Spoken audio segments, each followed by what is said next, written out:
Bonjour à toutes et à tous, c'est Hermès, j'espère que vous allez bien, que vous avez passé un excellent week-end. On se retrouve aujourd'hui pour parler un peu Bitcoin sur les chaînes des rois du Bitcoin.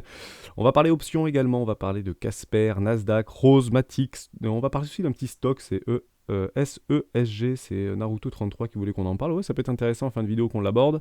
Également, je voulais qu'on parle de tout ce qui est moyenne mobile exponentielle, des EMA, que ce soit EMA 18, EMA 9 ou les 10 cross avec les EMA ou les moyennes mobiles 50 et 200. Donc c'est très intéressant de l'aborder, on le voit de plus en plus passer actuellement sur les chaînes YouTube, sur les réseaux, sur Twitter, etc. Parce qu'en fait quand le cours range un petit peu, qui fait jouer nos émotions, on aime bien se rattacher à des choses qu'on connaît, des choses qui sont presque évidentes. Et ces moyennes mobiles et ces croisants de moyennes mobiles peuvent nous donner une direction probable de prix, que ce soit à la hausse ou à la baisse. Et ce serait intéressant d'en discuter ensemble, parce que ce sont des éléments et des indicateurs techniques qui sont extrêmement simples à utiliser et qui permet quand même d'avoir un coup d'avance sur une énorme majorité de gens qui ne connaissent malheureusement pas l'analyse technique. On en parle maintenant. Allez, bien évidemment, je vous invite à rejoindre le Discord des rois du marché, vous trouverez le lien dans la description. Vous êtes maintenant plus de 3000 en 3 mois à avoir rejoint ce Discord, vous êtes extrêmement bienveillants. C'est incroyable en fait ce que je vois, je vous lis mais énormément tout le week-end, même si je vous réponds que rarement, je suis un peu sur mon téléphone, c'est un peu difficile pour moi et je bosse pas mal. Vous avez énormément d'idées, vous me donnez beaucoup d'idées en message privé pour faire améliorer le Discord, créer des modérateurs, créer des nouveaux salons, donc tout ça je vais essayer de m'efforcer de le faire, j'ai tout noté, que ce soit sur les commentaires YouTube ou directement sur le Discord, avec grand plaisir de faire améliorer et d'améliorer ensemble ce Discord, bien évidemment, parce qu'on est des rois et c'est un nous avec un grand aide, bien évidemment. Vous y trouverez à l'intérieur une documentation d'une stratégie qu'on utilise, qui s'appelle la stratégie des 4 rois. N'hésitez pas à la télécharger, c'est un petit Google Log 10 pages qui sera amélioré dans les prochaines semaines et prochains mois. Pourquoi pas vous en inspirer, vous en imprégner pour vous aussi trouver votre propre style d'investissement, que ce soit de l'investissement court terme, moyen ou long terme. Également, merci à tous ceux qui répondent au questionnaire des rois. J'en ai encore 250 à valider. Je vais le faire tout au long de la semaine. Si à la fin de la semaine, vous n'êtes pas passé membre confirmé, envoyez-moi un petit message privé. À ce moment-là, je vous passerai automatiquement en membre confirmé. Voilà pour ça. Côté Bitcoin. Bon, ça range, on fait pas grand-chose. Toujours ma petite target de prix pour aller chercher des petites poches de liquidité aux alentours des 48 000, 47 500 $. Donc on voit de plus en plus sur nos indicateurs techniques que les gens achètent continuellement ce marché. Il y a des gens qui sont très très motivés. Je le partage régulièrement sur le Discord des rois, mais on voit un nouveau cluster ici d'acheteurs extrêmement agressifs aux alentours des 41 900 $. On devrait venir tôt ou tard les chercher pour pourquoi pas donner un nouveau souffle d'air. Bien évidemment, si vous voyez le cours partir très très fort vers le nord, vers la hausse, le plus probable, qu'est-ce que c'est? C'est d'aller faire ce qu'on appelle un short squeeze pour derrière après aller chercher tous ces vendeurs agressifs. Donc soyez très vigilants, c'est pas parce que vous voyez le cours qui monte fortement qu'il faut appuyer fort sur les leviers. Bien évidemment, on attendra les clôtures de bougies, que ce soit en daily, que ce soit en weekly ou que ce soit en horaire, pour ceux qui font un petit peu d'intraday, de day trading ou de scalping. On attendra bien évidemment une clôture pour confirmer ce retournement de tendance qui s'est inversé ici sur ce M-top en daily clôturé avec cette bougie. Une clôture au-dessus ici des 44 590 $. Si on n'a pas de clôture au-dessus des 44 592 $ ou 90 $, le plus probable c'est quoi? C'est d'aller faire une mèche, de revenir et de faire un nouveau plus bas.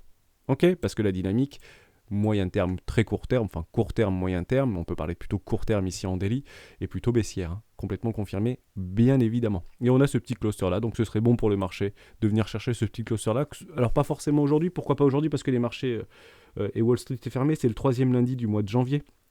Donc c'est la journée de Martin Luther King, que vous connaissez bien, Have the Dream. Donc les marchés seront fermés aujourd'hui. Donc généralement quand les marchés sont fermés, c'est un petit peu comme le week-end, peu de volatilité au sein même des marchés, que ce soit traditionnel ou crypto, évidemment. Donc ça c'était une première chose. Allez, on va parler tout de suite au niveau des moyennes mobiles, c'est très intéressant. Alors, les moyennes mobiles les plus communément utilisées dans les marchés traditionnels, je ne parle pas du forex, je ne parle pas des matières premières, qui sont un tout petit peu différentes, mais côté marché traditionnel, on aime bien en fait se rattacher, et notamment les institutionnels, sur le marché crypto. Même si les marchés crypto sont ouverts 24 heures sur 24, 16 jours sur 7, hors CME bien évidemment, on avait fait la vidéo d'hier par rapport au gap CME, c'était intéressant. J'aime utiliser moi des indicateurs techniques que je transvase des marchés traditionnels, donc actions américaines, françaises, allemandes, etc. ou asiatiques, vers les marchés crypto. Parce que j'ai l'impression et j'ai la certitude, peut-être un billet de psychologique de plus, mais techniquement, que beaucoup de personnes voient la même chose que moi à un instant T. Et ça, c'est très important pour moi. Il faut que je sois dans le sens d'un maximum de personnes pour prendre des décisions et rationaliser des investissements d'achat, bien évidemment, ou de vente. Donc on va parler de la plus connue, entre guillemets, c'est la EMA 9 et EMA 18. Donc c'est 9 périodes en arrière qui est indexée à 18 périodes en arrière. Donc vous avez en fait deux petites lignes qui se créent. La ligne bleue ici qui est notre moyenne mobile exponentielle 9 périodes et la petite rouge ici qui est notre moyenne mobile exponentielle en 18 périodes. Je suis actuellement daily, on peut l'utiliser dans toutes les time frames que vous voulez, hein. C'est exactement le même principe ou le même calcul, d'accord? Et en fait on attendra des crosses, des croisements. Donc ça revient très fort. Si jamais notre petit EMA 9 ici crosse par le haut notre EMA 18, ben on peut dire qu'on a une confirmation momentum haussière. Au même titre que ici, on a vu qu'on avait un cross de notre EMA 18 qui a crossé notre EMA 9 en rouge, vous le voyez ici, hein, je vais les zoomer un peu plus. Bon, bah, c'est une confirmation momentum baissière. Et en effet, c'est souvent bien respecté, hein. Tant qu'on ne vient pas crosser, bah, le cours continue à se déprécier. Ok, ça c'était extrêmement important. Donc vous pouvez l'utiliser un petit peu dans toutes les times que vous voulez. Vous allez me dire, oui mais c'est quoi ce gros machin rouge là? Bon en fait c'est très simple, c'est moi qui le mets, mais on peut l'enlever hein, sur des time frames. Moi j'utilisais énormément weekly, parce que je travaille énormément en weekly, et c'est tout simplement notre moyenne mobile exponentielle en 200 périodes, notre MA 200. D'accord? Donc moi je l'aime bien l'utiliser, et c'est toujours très très intéressant, parce qu'on voit que le cours vient souvent la travailler, enfin souvent, dans des phases de bear market profond, de retracement extrêmement profond type Black Swan, vient en fait se glisser ou se poser sur cette EMA 200. Donc 200 périodes en arrière. Actuellement, notre EMA 200 est à 19 000, je vais calculer exactement, 19 329 $, juste ici. Ce qui est très très intéressant, c'est lorsqu'on vient chercher lorsqu'on vient chercher nos bottoms de marché, hop, juste ici, je vais aller les chercher, voilà. Tu me les donnes ? Ou tu veux pas me les donner? On va le reprendre. Voilà, on va chercher nos bottoms de marché, on va chercher nos tops de marché. Où est-ce qu'on se trouve exactement sur notre moyenne mobile 200 périodes? Exactement, dans une zone de rechargement d'achat long terme. Alors, je vais casser le mythe tout de suite où les holders de l'infini, ou les grands optimistes, il est très probable que tôt ou tard, on revienne chercher cette moyenne 200. Hein, dans un cycle haussier qui se transformerait inéluctablement dans un cycle baissier, puisque les marchés financiers ne sont qu'une succession de cycles haussiers, baissiers, en fonction de votre time frame plus ou moins long terme, mais à un moment donné, il est très fort probable que rien ne va vers le haut continuellement et infiniment. On reviendra très probablement dans les prochains mois, peut-être prochaines années, je ne le dis pas, d'accord? On n'a aucune prédiction de temps par rapport au mouvement de marché, que ce soit sur du moyen long terme. Il est probable qu'on vienne rechercher cette moyenne mobile 200. Okay, au même titre que ici, ça avait très très bien clôturé juste au niveau de notre moyenne mobile, et le retournement long terme de cet énorme bear market entre 2018 et mi-2019 s'était fait en fait sur notre moyenne mobile 200. Okay, et c'est clairement à ce moment-là qu'il y aura des baleines et des mastodontes qui vont accumuler extrêmement massivement vos bitcoins que vous vendrez dans quoi? Dans ce qu'on appelle la capitulation. D'accord? Si le cours vient à faire ceci, il est très probable que vous soyez dans une phase de capitulation extrême. On tombera où? Dans une zone de rechargement d'achat moyen long terme. Ok? Donc les plus patients en fait sont souvent récompensés. Donc moi je serai patient et j'attendrai ces zones de prix pour pouvoir racheter du Bitcoin. Je le dis régulièrement, je n'achète pas actuellement de Bitcoin parce que ça sort complètement de ma stratégie, et notamment de la stratégie des 4 rois. Alors évidemment, cette moyenne mobile 200 tend en fait par rapport à notre prix, tend à monter. Il n'y a aucun souci avec ça. Ça peut faire ça, ça peut faire ça, ça peut faire ça, ça peut faire ça, ça peut stagner. Et bien à ce moment-là, c'est pas très grave. Peut-être qu'ici, notre moyenne mobile 200 sera là, aux alentours des 40 000 $. Bah, à ce moment-là, je déplacerai tout simplement ma zone de rechargement éco, et très probablement qu'on aura fait de nouveaux sommets. Okay, sans aucun problème avec ça. Donc on suit bien cette petite phase-là, tout simplement. Donc ça, c'était la première chose. Les petits croisements de momentum, et en réalité, toutes les planètes s'alignent. Lorsqu'on a un croisement en fait, de notre EMA 19 EMA 18 pardon, par rapport à notre EMA 9, donc ça redeviendrait bullish. Bon, je vais repasser en daily, pardon, sinon on le voit très mal. Voilà, ça repasserait bullish. À ce moment-là, notre RSI formera des structures et on aura probablement un retour de dynamique haussière sur notre MACD. Donc les planètes s'alignent doucement. Un accroissement des volumes, bien évidemment, parce que si on vient à clôturer et traverser juste ici et confirmer notre W bottom en daily, il y aura probablement une accélération du cours. Ok, pour aller chercher quoi? Notre petite target, aux alentours des 48 000, 49 ou 50 000 $. Et pourquoi pas aller chercher ces précédents high ici, sans aucun souci. Mais on attendra de très jolies structures pour pouvoir prendre une décision d'investissement, bien évidemment. Ça, c'était concernant notre EMA 9 et EMA 18, très intéressant, extrêmement utilisé pour anticiper, c'est un peu ça le mot, enfin la réalité du concept de ces moyennes mobiles, c'est d'anticiper une nouvelle direction de prix et un retournement de marché pour avoir un tout petit temps d'avance. On va le revenir ici, mais on voit qu'on a parfois des tout petits temps d'avance. Quand vous voyez que ça crosse ici, ça peut être intéressant peut-être d'aller vendre là ou soulager sa position parce que derrière, c'est mieux de vendre ici que tout en bas. D'accord ? Au même titre que là, on a un petit cross ici, sans pour autant attendre des structures, etc. On peut éventuellement profiter de cette hausse-là avec un tout petit temps d'avance. Ça ne marche pas à tous les coups. Des fois, on se fait exploser la tronche. D'accord ? Faites attention à ça. Ici, on avait un cross, derrière, ça c'est reparti très fort vers le haut, etc., etc. Bien évidemment, si vous jouez avec ce type de trade sur des moyennes mobiles, c'est très intéressant, mais on ne gagne pas à tous les coups. L'objectif, c'est de répéter inlassablement le même concept, ou la même stratégie, la même technique de trading, avec une entrée, avec une sortie, etc. Ça, c'est super important. Et on a en parallèle, par exemple, si vous prenez l'action L'Oréal, ces moyennes mobiles sont extrêmement bien utilisées. On a des taux de réussite de l'ordre de 80 ou 90%. Et sur d'autres actions, on est plus près des 60%. L'objectif sur les marchés, c'est pas d'avoir raison, c'est de gagner. Si vous gagnez 6 fois sur 10, sur des ratios de 1 pour 1, si vous enlevez les frais, vous êtes un petit peu gagnant. Mais vous avez toujours, entre guillemets, cette toute petite longueur d'avance sur le très long terme, que vous serez gagnant avec le rendement. Ça, c'était important. On passe également au croisement EMA 50 et EMA 200. Donc là, c'est un petit peu différent. Peut-être que vous avez vu passer ou vous connaissez le concept des Golden Cross et des Discross. Golden Cross, ça veut dire les planètes se sont alignées, on est plutôt haussier, et Discross, c'est fin du monde, Bitcoin à zéro. Voilà, c'est un petit peu pour schématiser et pour comment on dit ça, pour extrapoler, d'accord ? Mais c'est très utilisé, et puis on voit qu'on a passé juste là, sur du daily, on se met toujours en daily pour les Golden Cross et les Discross, qu'on est passé dans une Discross. Notre moyenne mobile, ici 50, a crossé notre moyenne mobile 200. Aïe, aïe, aïe. Donc, le plus probable, c'est quoi ? C'est maintenant d'accélérer peut-être une baisse. On ne sait pas.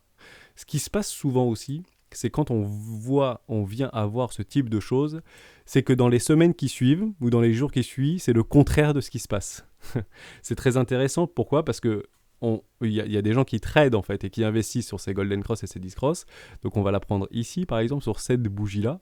On vient crosser notre Discross. On est bien d'accord que notre moyenne mobile 50 cross notre moyenne bleue là des 200 périodes. Je suis passé ici, EMA 50, EMA 200.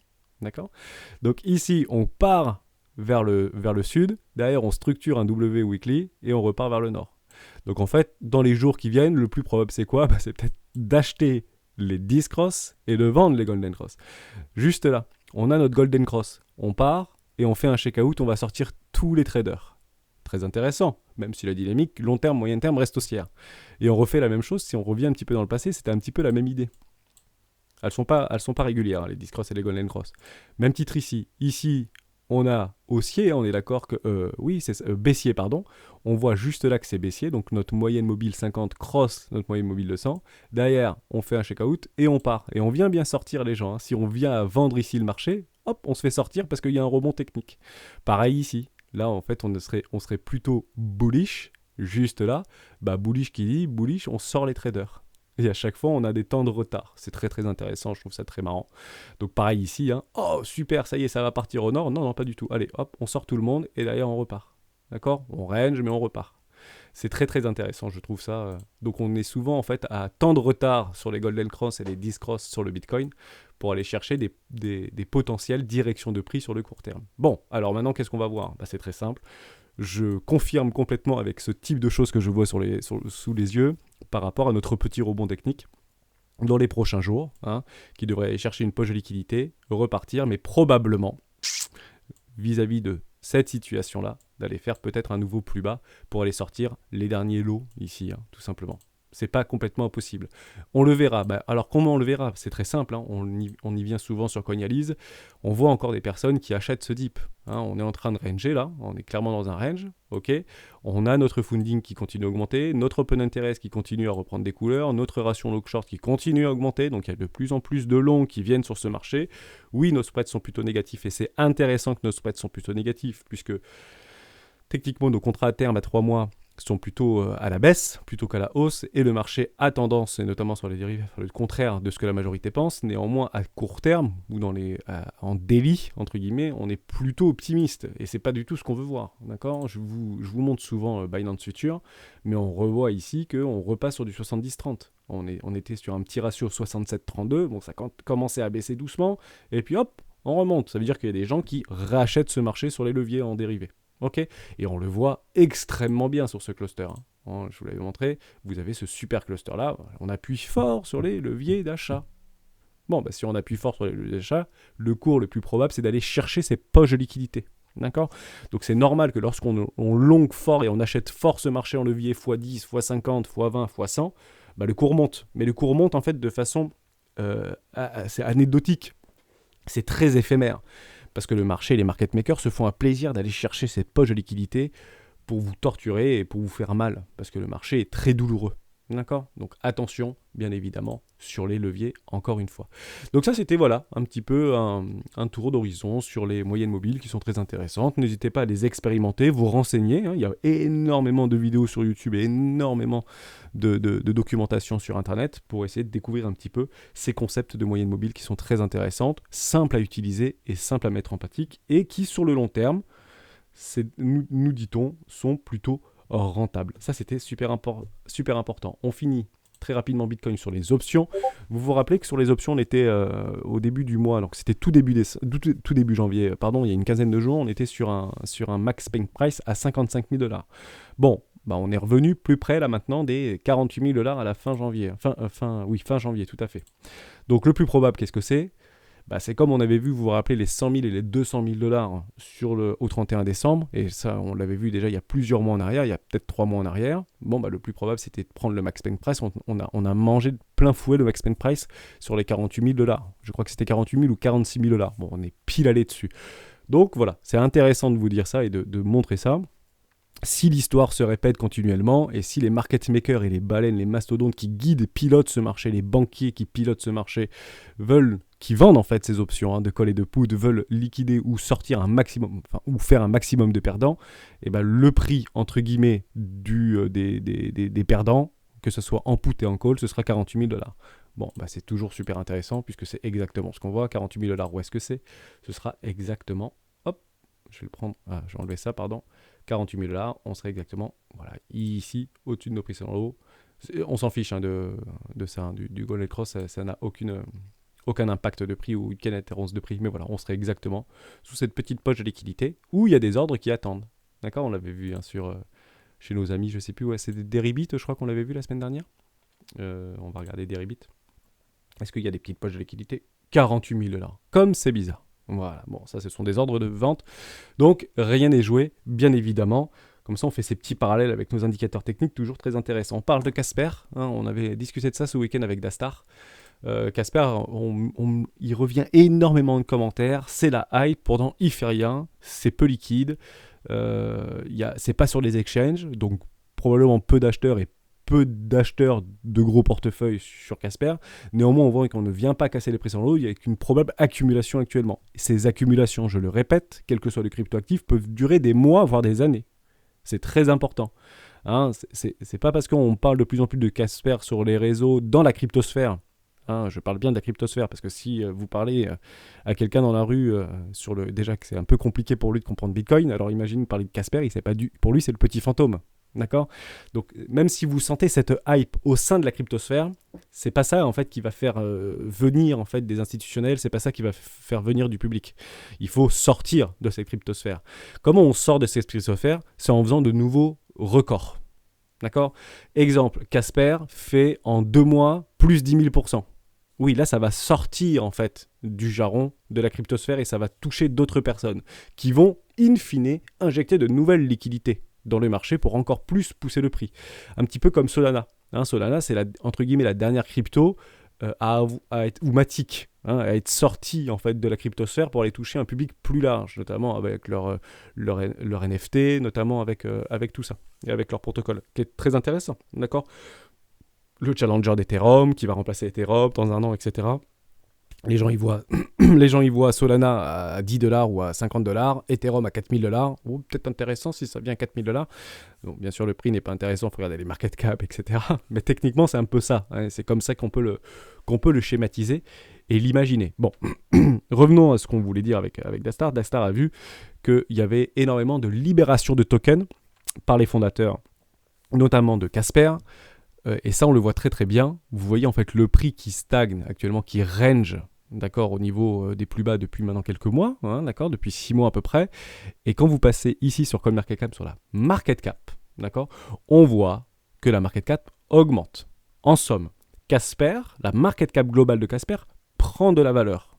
Néanmoins, on voit que le prix range, voire stagne. Alors, on refait le petit dessin qu'on avait fait ensemble par rapport à cette fameuse market cap. C'est pour ça que moi, je ne regarde jamais la capitalisation du marché à l'instant T. Je regarde la capitalisation boursière complètement diluée. En somme, il y a encore beaucoup de tokens qui vont passer par rapport à une offre totale connue. Je rappelle que c'est une offre totale connue, ce n'est pas une offre maximale. On ne peut pas malheureusement dire, au même titre que sur Ethereum, que Casper aura 10 milliards de tokens maximum ou 100 milliards de tokens maximum. C'est faux. Ils peuvent continuer à en créer, à en miner continuellement. Et on l'avait vu dans la vidéo de la semaine dernière, comment on arrive en fait à linéariser et à, comment on dit ça, à maîtriser en fait notre inflation et notre prix pour essayer de conserver un prix relativement stable, voire haussier, créer de la rareté, créer de la valeur à notre token. Oui, ça passera par le projet bien évidemment, mais ça passe aussi par le burn de nombreux tokens qu'on met dans des adresses où les tokens ne sont pas récupérables. On a fait une vidéo là-dessus, je ne sais pas si vous vous souvenez la semaine dernière.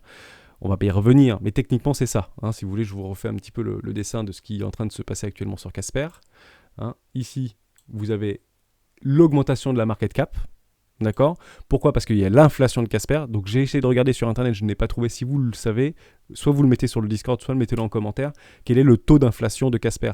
Quel est le taux de rendement de staking et combien Casper en fait injecte tous les jours ou tous les mois ou toutes les 2 semaines ou toutes les semaines de Casper dans le marché sur la market cap? Je ne connais pas. Je ne sais pas si c'est 8%, je ne sais pas si c'est 40% par an ou 50% par an. Je ne sais pas. Et ça peut être super intéressant de le calculer après par rapport à... Enfin, c'est difficile à calculer parce que ça resterait que des billets de confirmation supplémentaires puisqu'ils peuvent créer autant de Casper qu'ils veulent bien évidemment. Mais techniquement, vous avez la market cap qui monte, mais vous avez la demande en fait qui reste linéaire. Vous n'avez pas plus de demande, même si vous voyez la hype, en fait, cette demande-là reste constante, d'accord, par rapport à la hype, etc. Pourquoi elle reste constante? Parce que le prix ne bouge pas. Néanmoins, Casper, en fait, délivre des tokens. Donc en fait, cette demande, en fait, capte l'inflation. Le prix baisse ou stagne, la demande reste linéaire et la market cap augmente. Vous comprenez un peu l'idée des vases communicants? Je vous le refais une fois. Juste ici, c'est pas évident à comprendre.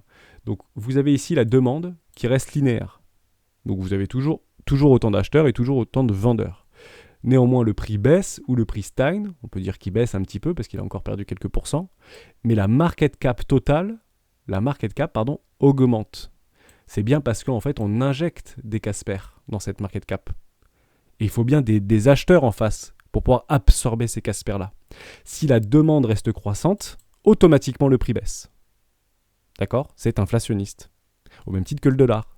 Si vous avez toujours autant de personnes qui utilisent le dollar à travers la planète et que vous vous amusez à créer 10 000 milliards de dollars, enfin 10 000 milliards de dollars tous les jours, que fait la valeur de la monnaie? Elle dégringole.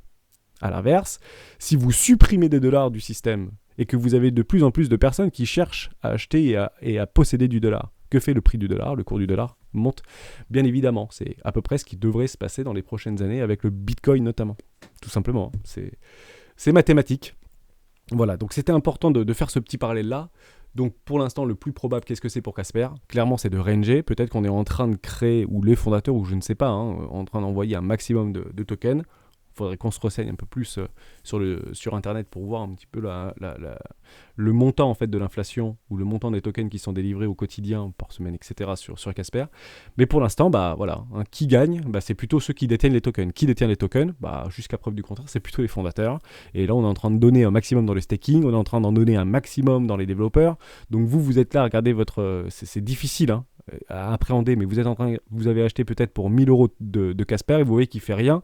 Donc stakez-le, ça peut être intéressant. Vous avez plein de plateformes pour le staker. Je sais, on en voit beaucoup parler de crypto.com, donc je ne sais pas si vous pouvez staker actuellement sur le superchargeur de crypto.com, j'en ai pas la moindre idée. Voilà, tout ça, mettez-le sur le Discord pour essayer de pallier en fait à cette augmentation de market cap. Si vous voulez en profiter parce que vous êtes dans Casper, stakez vos jetons à minima, quoi. Stakez vos jetons, parce qu'il est très probable que pendant des semaines et des semaines, Casper ne fasse rien. Vous pouvez rester devant le cours de Casper pendant des heures entières. Tant que c'est pas listé sur les gros exchanges, tant qu'il n'y a pas d'éléments fondamentaux externes qui se passent, actuellement on est en train tout simplement d'épuiser la demande. On est en train d'épuiser la demande, tout simplement. Donc le cours range, les tokens sont délivrés, il y en a plein qui s'en mettent plein les fouilles, la market cap augmente inlassablement, jusqu'à ce qu'elle n'augmentera plus, et qu'à ce moment-là, le prix pourra éventuellement péter en l'air. Mais d'ici là, vous 1 million de Casper ou vous 100 000 Casper, peut-être qu'il aurait pu en créer 50 000 ou 100 000 de plus parce que vous les auriez stakés. On fera une vidéo là-dessus. Dites-moi en commentaire si ça peut vous intéresser de faire une petite vidéo sur le staking et comment moi je stake, ou est-ce que je stake, première question. Et comment je le fais et sur quel site je le fais, avec grand plaisir de vous le partager. C'est pas forcément complexe, mais ça peut être très intéressant de l'aborder. Donc ça, c'était une super chose. On repasse très rapidement sur le Nasdaq. On va pas y passer trop de temps. Je vais juste fermer ça, on va repasser sur le Nasdaq et on va regarder où est-ce qu'on a clôturé, tout simplement. Donc on passe en semaine, où est-ce qu'on a clôturé? Aïe aïe aïe. Voilà, c'était un peu l'idée. Je vous avais dit, si on vient clôturer, c'est dommage, cette bougie a été jolie. On était bien revenu, je pensais bien qu'on allait clôturer comme il faut. Donc maintenant, j'allume mes warnings. J'allumerai mes warnings. On a bien clôturé. Par rapport à ce qui s'était passé et ce qu'on avait vu la semaine dernière. On avait bien clôturé juste au-dessus des précédentes mèches. Bon, là, c'est en dessous. Il n'y a pas de doute. On a bien clôturé en dessous des 14 931 points, puisqu'on a clôturé à 14 893 points. Il y a une volonté, d'accord, de vendre cette mèche-là. Donc, il y a une volonté des institutionnels de prendre massivement des profits. Voilà, et c'est ce que je vois. Je peux complètement me tromper. À quel moment on annule ce type de clôture? Pour moi, à très court terme, je ne vois qu'une seule solution, c'est de faire un nouveau sommet. Voilà. Si on fait un nouvel ATH, aucun problème. Les structures s'annulent en fait, tout simplement. Car nouveau sommet. Un sommet est un signal extrêmement puissant à travers le monde, etc. Donc, nouveau sommet peut être, bien évidemment, un head fake. C'est exactement ce qu'on a vécu sur Bitcoin. D'accord ? Donc, on peut très bien faire un sommet de ce type-là sur le Nasdaq et derrière, boum, repartir. C'est quand même peu probable. C'est le moins probable. Ce type de chose est peu probable. C'est pourquoi? Parce que le marché est extrêmement leveragé. Et ça, on l'avait vu il y a plusieurs semaines maintenant. Il n'y a aucun problème avec ça. On l'entend tout à fait. C'est pour ça que je vous dis qu'à moyen long terme, la tendance reste haussière sur le Bitcoin. Je suis complètement en accord avec ça. Et je joue en fait dans la dynamique haussière. Je ne suis pas du tout baissier sur Bitcoin. Alors à court terme, oui, on peut très bien baisser. 36 000 $, il n'y a aucun problème. On valide complètement, mais derrière c'est le plus probable dans les prochains mois, c'est nouveau sommet, aucun souci avec ça, jusqu'à preuve du contraire, sauf si on voit des choses comme ça, les gens qui achètent très très fort et que derrière ça fait ça, au revoir bonsoir. C'est pas parce que je suis haussier, je le rappelle, parce que parfois ça peut porter à confusion. C'est pas parce que sur le moyen long terme je suis extrêmement haussier sur Bitcoin et pour moi le plus probable c'est nouveau sommet, qu'on ne fasse pas une énorme structure de retournement. Et dans ce cas-là, moi je shorterai ici et je hedgerai ma position. Je ferai un tuto là-dessus, on me l'a beaucoup demandé, notamment sur Binance, avec grand plaisir de faire une vidéo tutoriel. Mais clairement, je prendrai une décision de vente massive pour protéger l'intégralité de mon capital crypto aux alentours des 58 000, 59 000, 60 000 $. Évidemment, mais j'y reviendrai. Encore une fois, l'objectif sur les marchés financiers, et je le répète dans beaucoup de commentaires sur YouTube, l'objectif ce n'est pas d'avoir raison. On peut faire de nouveaux sommets. Je m'en fiche d'avoir raison, d'accord ? Je trade et j'investis dans ce que je vois et non pas dans ce que je crois. Donc c'est pas, même si on est convaincu, ou je suis convaincu que ça va faire un nouveau sommet, à 90% on est convaincu, même si c'est plus près des 60-40 sur les marchés financiers, et encore 60-40 c'est une excellente probabilité sur du moyen long terme, d'accord ? Je prendrai clairement un short ici pour protéger mon capital, parce que je ne sais pas ce que fait le marché. Par contre, je ne vendrai clairement pas, si j'avais du Bitcoin, je ne vendrai clairement pas mes Bitcoins ici, bien évidemment, mais ceci est quelque chose de très personnel. On a parlé Casper, Nasdaq, voilà, on revient très rapidement sur le Nasdaq. Donc maintenant, qu'est-ce qu'on attend ? Soit nouveau sommet, bien évidemment, soit une superbe structure de retournement en weekly. Parce que pour moi, le signal a été donné. Donc je suis très très curieux de voir demain comment ça va sortir au niveau du Nasdaq. Je suis extrêmement curieux de savoir comment on va sortir au niveau du Nasdaq. Est-ce qu'on sort avec un moins 3, moins 4% ou est-ce qu'on ressort avec une poussée haussière du destin ? Mais jusqu'à preuve du contraire, hein, je vous le mets en linéaire si on le voit mal, hein, on est clairement sur un M. Hein. Là, c'est complètement clôturé. Terminé, bonsoir. Hein. La pire figure chartiste, qu'est-ce que c'est ? C'est d'emprisonner un M, enfin un W weekly dans un M weekly. Hein. Donc, on est parti regarder sur les valeurs tech un peu sympas, Apple, etc. Bon, ça n'a pas trop bougé. Il faudra vraiment surveiller pour ceux qui sont investis là-dedans. Hein. On est encore dans notre range ici, on est en train de structurer des choses, on ne connaît pas la direction. Mais si on voit que Apple sort à moins 5% par exemple ou moins 4%, attention, sortez les parachutes parce que ça risque de faire mal. Hein. Il ne faut surtout pas qu'on ouvre en baisse demain. Hein. D'accord ? Bien évidemment, on peut aussi un tout petit peu surveiller les news pour savoir comment ça se passe aujourd'hui, hein, aux États-Unis notamment, et quels sont les sentiments de marché. Parce que une impulsion baissière, même si on a eu techniquement la confirmation, pour moi c'est une confirmation, mais ça, après vous pouvez voir autre chose, et c'est très intéressant qu'on puisse éventuellement en débattre dans les commentaires ou sur le Discord par rapport au Nasdaq. Il faudra une news fondamentale externe, d'accord ? Exemple, je sais pas moi, revue de l'inflation à la très hausse, on passe de 7 à 9% correction et ça sort demain matin à 7h du matin par exemple. Regardez le Wall Street Journal ou le Times par exemple, le Times Financial. S'il y a un truc un peu pas bon en première page, partez du principe que tout est déjà pipé à l'avance. Hein. D'accord ? Le public le sera au dernier moment. Et vous aurez peut-être une sortie à moins 5, moins 6%. Je suis très dans la perspective, mais c'est clairement comme ça que ça se passe tout le temps. Et bien évidemment, on sera les derniers au courant. Voilà, vigilance sur les valeurs technologiques. Pour moi, le signal était donné, mais peut-être que pour vous, c'est différent. On parle de Matic, très intéressant. Bah oui, Matic, on peut en parler, il n'y a pas de souci. C'était quoi, Matic ?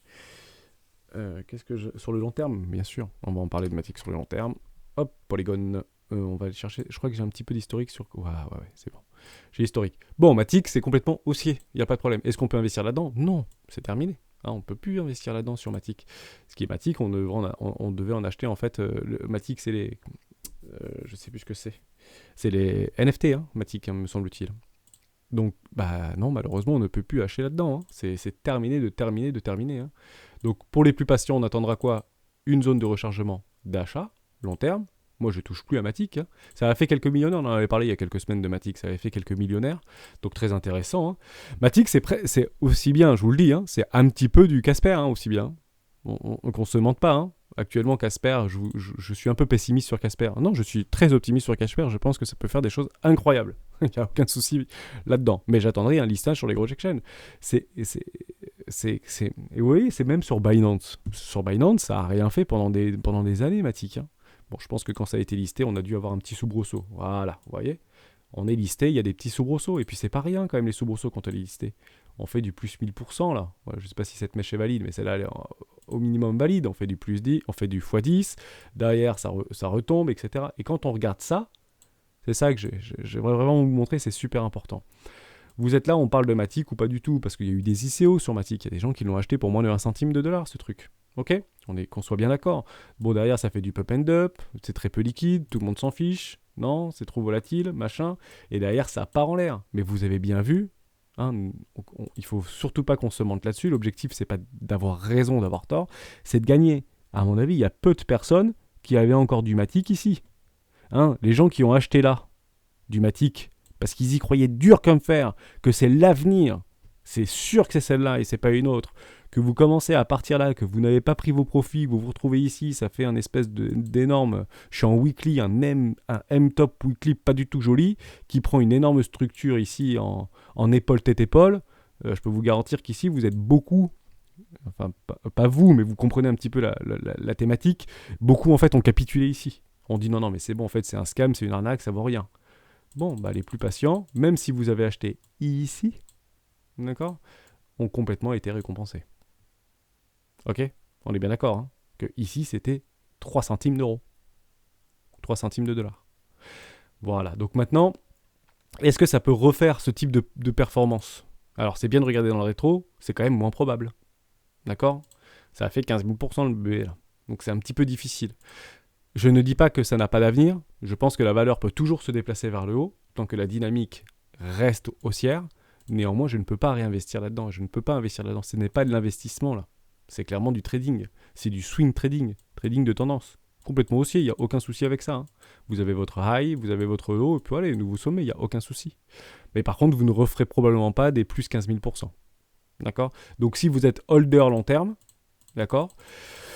Attendez, soyez patient, attendez à minima une zone de rechargement éco si vous êtes investisseur. Si vous êtes trader de tendance, c'est en avant, hein, c'est complètement haussier jusqu'à temps que ça marche plus. Hein. Et à quel moment on saura que ça marche plus? Bah, très simple, hein, retournement de tendance moyen long terme, en M-weekly, tout simplement. Donc là, vous avez gagné, vous avez gagné, vous avez gagné, vous avez perdu. Tout simplement, il faudra prendre bien sûr un maximum de profits et beaucoup prendront des profits avant vous. Hein. Si vous achetez ici, si ici vous ne vendez pas parce que vous y croyez et que ça fait que monter, partez du principe qu'une structure de retournement en weekly est très puissante. D'accord? Tous les rebonds sont faits pour être shortés, pour aller faire de nouveaux plus bas jusqu'à preuve du contraire. Pour l'instant, c'est haussier, pas de problème. Mais beaucoup trop tard pour Matic, désolé. En tout cas, je passe mon chemin. On voulait parler de Rose. J'en vois passer ce Rose là, je sais plus ce que c'est. On en avait pas mal discuté. Binance Rose, oui, c'est sympa. Ok. Oui, bah pareil, Rose, c'est un petit peu pareil. D'accord. On va chercher notre post ICO, la listage, qu'on se fait ramasser la tronche. Derrière, on fait un joli W Weekly. On fait notre pullback, mais c'est super génial ça. Regardez ça. On vient pile chercher un 0,886. L'ultra signal était là. Tant qu'on ne vient pas casser les prix en eau. Alors je suis d'accord avec vous. C'est difficile d'acheter ici. C'est très très dur d'acheter ici. Et il y en a plein de cryptoactifs actuellement qui sont ici. Et que c'est dur à acheter parce qu'on est en train de structurer des M-weekly, que c'est pas très joli, qu'on attendra des structures. Bon, bah oui, on attendra des structures, regardez. Vous attendez la structure ici, derrière, boum. Et ça, c'est probable. D'accord? Comment on retourne un M-weekly en étant patient et en attendant des structures? On n'est pas venu casser les précédents lots. Bon, maintenant, ça pète en l'air. C'est super, Rose. C'est de ça, hein, je pense que vous vouliez parler. On va regarder sur CoinMarketCap un petit peu ce que ça donne. Oasis, Network. Bon, vous achetez un truc à 5 milliards, c'est bien, 35% dilué, donc c'est quand même 5 milliards, 4,9. D'ailleurs, on peut regarder la market cap, c'est toujours intéressant. Derrière, ça pump, market cap, ça pump aussi. Donc il y a une vraie demande, d'accord? Le prix augmente, la market cap augmente, parce qu'il y a une demande croissante, déplacement de valeur. Jusqu'où? Jusqu'à temps qu'il n'y ait plus de demande, et qu'il y ait plus de vendeurs que d'acheteurs sur ce marché. Est-ce qu'on achète ici du rose? Non, on passe au chemin, sauf si vous êtes swing trader ou trader de tendance. À ce moment-là, vous pouvez vous amuser. On va passer en daily. Ça peut être intéressant. Moi, je ne le suis plus depuis longtemps. Je ne regarde plus ça, ça ne m'intéresse plus. Mais on est complètement haussier. Hein. Vous voyez, on fait des lows, des highs, des hauts, hop, hop, hop, pardon. Juste ici, on ira chercher peut-être un plus bas. Voilà, tout simplement. Mais tant qu'on ne vient pas structurer et casser les précédents lows, il n'y a pas de problème. La valeur est complètement parabolique. Et on peut partir très très fort. C'est pas parce qu'on est à 5 milliards actuellement que ça ne peut pas partir encore plus fort. Donc ici, 5 milliards. Oasis Network, c'est peut-être le Solana numéro 2. On va regarder Solana. Où est-ce qu'ils en sont, Solana, en termes de market cap? Donc 5 milliards, clic 73 milliards. Ce truc peut faire x10 si c'est Solana numéro 2. D'accord? Et puis à 50 milliards, je rappelle que Oasis Network ne sera qu'à 1% de la market cap totale de Ethereum. Complètement réaliste.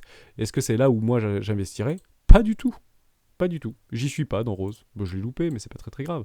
D'ailleurs, je vais vous montrer une target d'extension de prix très intéressante par rapport à un précédent retracement. Regardez. Hein. On va chercher les précédents lots. Je vais me prendre à 0. D'accord? Je vais aller chercher ici et je vais prendre une précédente structure en W Weekly. Donc, si vous êtes dans Rose parce que je le vois beaucoup passer, où est-ce que moi, je prendrai mes profits par rapport à cette précédente énorme W Weekly ici? Je vais juste aller là et je vais le mettre à 0 parce que ce truc a dû valoir 0 à un moment donné. Hein, jusqu'à preuve du contraire. Coordonnées. 0 la tête à Toto, c'est parti. Hop. Première target de prix. Mais enfin, vraiment, je trouve ça... Enfin, moi, chaque fois, je suis épaté par ces... Donc, extension de prix 1,618. Regardez à quel point le prix qui vient ici est repoussé violemment. Waouh! Donc, j'aurais bien sûr pris un massif profit ici, hein, dans cette zone-là, aux alentours des 1,618. Généralement, peut-être juste un petit peu en dessous s'il y avait un prix psychologique. Ah, le 45, c'est pas mal. Ouais, 0,45, j'aurais peut-être pris, par exemple, 0,44,9. Voilà, bah, ouais, j'aurais probablement été fil. Donc ici, c'est un massif profit. Toujours un tout petit peu en dessous, hein, d'accord?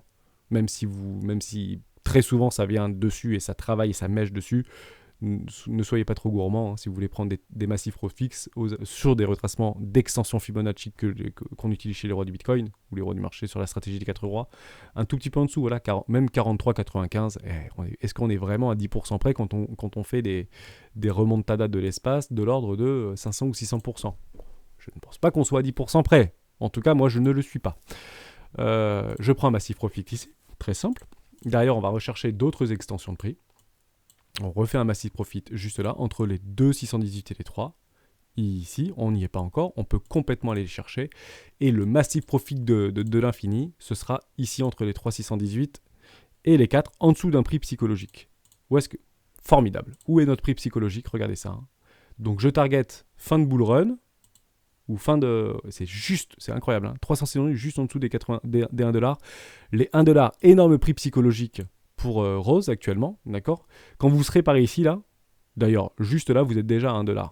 Beaucoup pensent, je pense, par rapport au nouveau sommet, ça bat le Bitcoin, Bitcoin fait rien, Rose ça explose, tout le monde a les yeux sur 1$. Probable qu'on n'y aille jamais. Extension de prix, 3,618. On confirme ça et on en reparle dans 6 mois. Ok?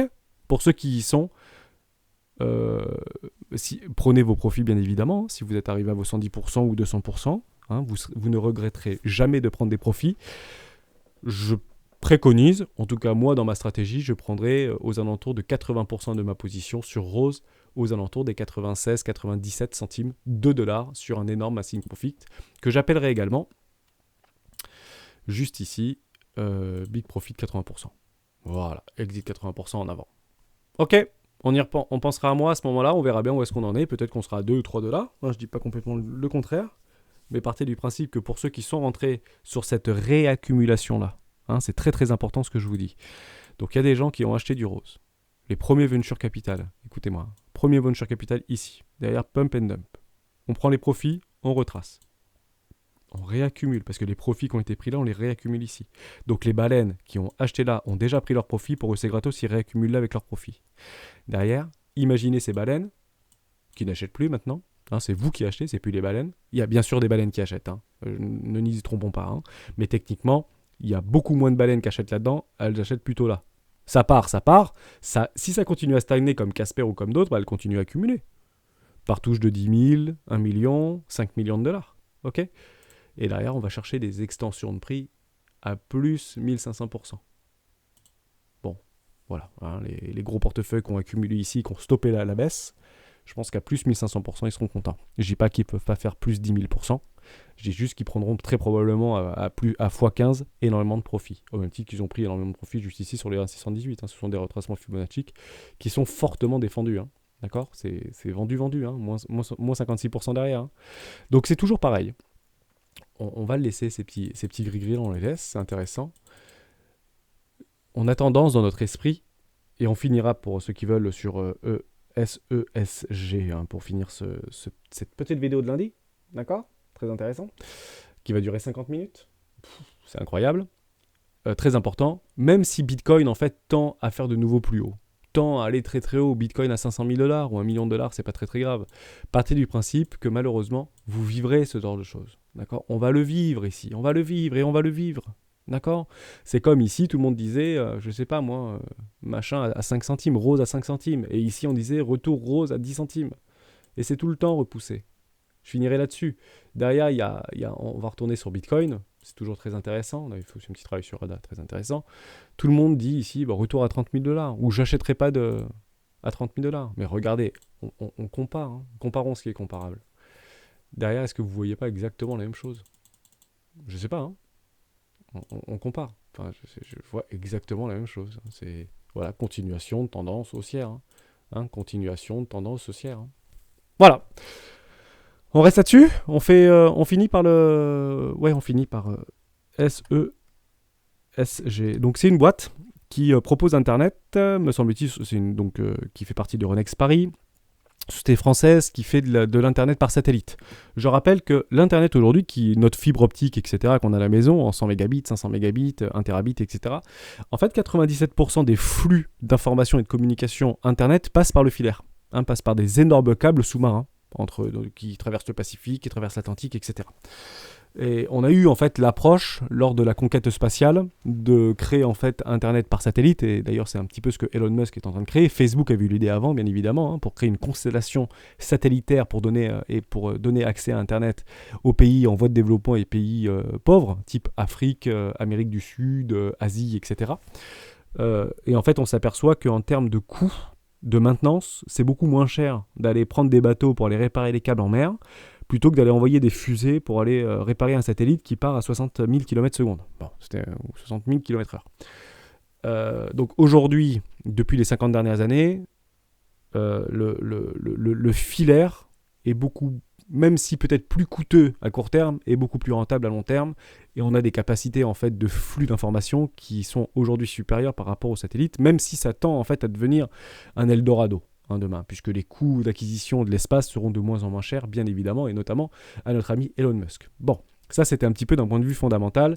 Aujourd'hui, c'est un ratio un peu ER. Donc si vous divisez en fait la market cap totale, qui est aujourd'hui, je crois, aux alentours des 2 milliards d'euros, ou 1,7 milliard d'euros par rapport au résultat, je pense que ça fait 260 ou 300 millions, on est sur un ratio de 10, en sachant que des actions des actions françaises, généralement, c'est 15. Hein. Aux États-Unis, c'est plutôt 25. En France, en Europe, c'est plutôt 15. Et là, on est un petit peu en dessous, donc on est plutôt à 10. Donc, on peut estimer que cette action est sous-cotée. D'accord ? Élément fondamental externe, ils se sont pris une tatane par rapport au Covid. Hein, on l'a bien vu ici, qu'on a complètement transpercé les précédents lots. On aurait bien aimé, juste là, on revient par rapport à l'introduction. Ok, on va chercher en haut, en sachant qu'il y avait quand même des... C'est quand même intéressant parce que ça fait du 5% ou 6% de rendement. Donc ça fait du chiffre, hein, d'accord ? Ça fait pas moins de 10 000. Bon, là, ça s'est fait tataner parce que ça a fait des résultats négatifs. Et comme elle est quand même relativement endettée, cette entreprise, c'est pas grave. Hein. Est-ce que vous pensez que les millionnaires qui ont investi dans cette boîte et les vues sur le final ne vont pas remettre 10 millions alors qu'ils en ont mis 100 ? C'est toujours la même rengaine. Hein. C'est un peu comme les startups. On met 1 million au pot au début, vas-y, fais tes preuves. Derrière, le machin, il monte. Et derrière, on redit, il nous faut 3 millions de plus. Ouais, mais en fait, je viens de mettre 10. C'est soit je perds 10, soit je remets 3. Bon, on va remettre 3, on n'est plus à 3 millions près. C'est un peu pareil sur toutes les entreprises et ce qu'on appelle des entreprises dites mort-vivantes. Je ne pense pas que ce soit le cas pour cette entreprise-là. D'accord ? Je pense qu'elle a des belles années devant elle. Pourquoi ? Parce qu'elle est encore sur un marché lisse et un marché un peu concurrentiel, mais qui est concurrencé quand même par des très grosses entreprises. Si elle a un fondamental et une technicité propre à son business, idée, je n'ai pas du tout fouillé le fondamental, mais je vous donne des pistes. Par rapport au satellite d'Elon Musk ou Internet ou la télévision ou ce que vous voulez par satellite, ou le flux de communication et de télécommunication par satellite, ils ont une technologie qui permet de multiplier par 100 le débit. Et c'est une technique qu'ils ont en fait brevetée. C'est clairement une entreprise demain qui pourrait être achetée. D'accord ? Juste par rapport à ça. On s'en fiche en fait si ça fait du pognon, pas du pognon. S'il y a une technique qui permet, parce qu'elle arrive tout simplement pas à la commercialiser, ou parce que c'est trop cher à développer, ou parce qu'elles n'ont pas la structure et l'industrialisation propre à pouvoir la développer, ça sera probablement racheté et l'action pourra pumper parce que buy the rumor, c'est the news, terminé. Donc reste intéressant. D'accord ? On vient casser les précédents lots, donc c'est pas très très bon. Néanmoins, il y a vraiment eu un élément fondamental qui en fait nous a dit pourquoi ça avait cassé les lots. Mauvais résultat. Donc perte de confiance par rapport aux investisseurs. Derrière, on casse les précédents lots. Mais on était super bien repartis, regardez. Hein. Franchement, c'était très intéressant. Je pense que beaucoup ont dû acheter dans ces... J'ai enlevé le volume profile parce que c'est pas intéressant pour nous maintenant. Classe éco, ici. Et là, hop, je ferai le chapitrage, bien sûr, pour ceux que ça intéresse. Donc je sais que vous êtes nombreux à regarder les vidéos. Ne vous obligez pas à les regarder jusqu'au bout. D'accord ? Des fois, ça peut ne pas vous intéresser, surtout si vous n'êtes pas intéressé par les stocks. Donc derrière, on est bien venu structurer, regardez, des jolis W Weekly. On se ment pas chez les rois. Là, on a un super W Weekly. Mais tant qu'on ne vient pas casser le premier arrêt, le plus probable, qu'est-ce que c'est ? Je vous le lis dans chaque vidéo, mais c'est tellement important. C'est de faire un nouveau plus bas. Je suis désolé, Mais regardez, on fait un super W weekly, on retourne complètement cet énorme pattern bien méchante ici, dans un énorme potentiel W weekly piégé dans un énorme M top en weekly. Derrière, tant qu'on ne vient pas casser le premier arrêt et faire un pullback par-dessus le plus probable, c'est de faire un nouveau plus bas. Donc c'est super intéressant cette action parce qu'on est dans une capitulation extrême. Ok, donc maintenant, ce qui est intéressant de voir, c'est s'il y a un regain d'énergie. On voit des W sur des W, dans des W, dans des W. Est-ce qu'on peut acheter ici? Évidemment. En fait, vous n'avez pas une meilleure entrée actuellement. Vous n'avez pas une meilleure entrée. Pourquoi vous n'avez pas une meilleure entrée? Parce que vous allez prendre tout simplement l'introduction par rapport à des investisseurs très long terme qui ont déjà pris leur profit. Où est-ce qu'on est exactement à l'introduction? D'accord? On n'est pas dans les abysses de l'introduction. On est à l'introduction. Donc les gens et les venture capital de début rachètent en fait et réaccumulent ici. Alors bien sûr qu'ils ont massivement vendu, ils ont accéléré la vente, tous ceux qui sont montés là, donc ceux qui ont acheté là, ont tout déchargé ici, derrière ça scratch. Et là vous avez les particuliers qui ont vendu.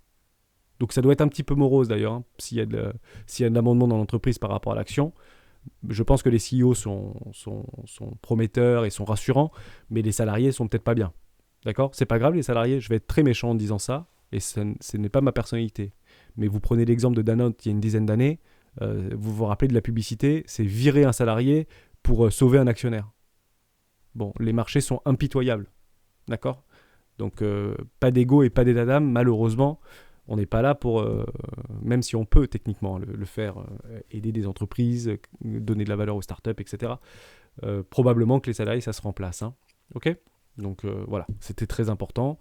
Donc les actions, c'est une chose, les marchés secondaires, c'est une autre chose. Les marchés secondaires ne sont qu'en fait un miroir du marché primaire. Même si l'action en fait dévisse de 70%, de 90%, le seul impact que ça a sur l'entreprise, c'est sa cotation et sa capacité d'endettement. D'accord? Est-ce que son FDR est suffisamment stable ou est-ce que son cash flow est suffisamment important pour pouvoir ne pas se réendetter? Donc moins de besoin d'investissement, moins de besoin de financement pour leur investissement, s'ils sont plus ou moins rentables, même si on l'a vu en 2021 qu'ils se sont fait un petit peu claquer par le Covid. Non, techniquement, si vous commencez à avoir des structures clairement de retournement long terme, mettre une pièce ici, je pense pas que vous prenez grand risque. Moi, je le note, j'irai regarder un petit peu le fondamental. Donc Naruto, si tu veux qu'on en discute. Et si tu as ce type d'action cotée, Euronext, etc., DAX ou même américaine, c'est super intéressant, d'accord? On le voit souvent, même Facebook, même Amazon. On voit qu'on regarde Amazon au début. Je dis pas que toutes les boîtes vont exploser en l'air, d'accord? Je dis que le plus probable, c'est généralement que ça fasse de nouveaux sommets, ok? Tant que le truc est en vie, mais regardez ici. Bon, il n'y en avait pas beaucoup qui voulaient investir dans Amazon, d'accord? On n'est pas venu casser les précédents lots, mais techniquement, même combat, quoi. Les gens qui ont acheté ici, ils n'étaient pas contents. Je vous rappelle que l'action a perdu juste 94% de sa valeur dans la bulle des dot-com. Donc la question, c'est de savoir, est-ce que ça va résister? Voilà, c'est ça la vraie question. Maintenant, si on repart dans un énorme bull market, etc., sur l'intégralité des cryptos, et que finalement, je sais pas moi, il y a Elon Musk qui tweet SESG, super boîte française. Enfin, j'en sais rien, je vous dis n'importe quoi, ou luxembourgeoise. Ouais, c'est le truc qui pète en l'air, ça fait x1000, je vous raconte pas quoi. Malheureusement, on ne peut pas attendre ce type de choses pour investir. On ne peut pas investir dans ce que l'on croit et dans ce que l'on espère, mais plutôt dans ce que l'on voit. Et ce que je vois, c'est que j'attendrai des jolies structures sur ce type de marché, tout simplement. Voilà, merci à tous d'avoir suivi cette vidéo jusqu'au bout. Je vais la chapitrer, merci à tous, et on se retrouve demain dans une prochaine vidéo un peu plus longue, ou un peu plus courte, pardon, des rois du Bitcoin. Ciao.